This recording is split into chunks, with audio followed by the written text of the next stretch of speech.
So the first step is we prepped and primed the eye with a nice cream eyeshadow, which creates a smooth surface to apply and blend. We applied a nice warm brown all over the eyelid.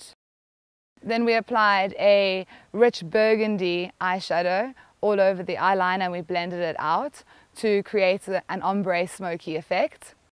We then applied a beautiful ombre top coat all over the eyelid to give a shine. We then applied eyegloss or a lip balm, you can use anything wet, in the inner corners of the eye, and then we put beautiful metallic flakes on to give it a bit of pop of magic. And then to finish off the makeup look, I put on lots of mascara on her top lashes and a little bit on the bottom lashes, but I kept the underneath of her eye clean.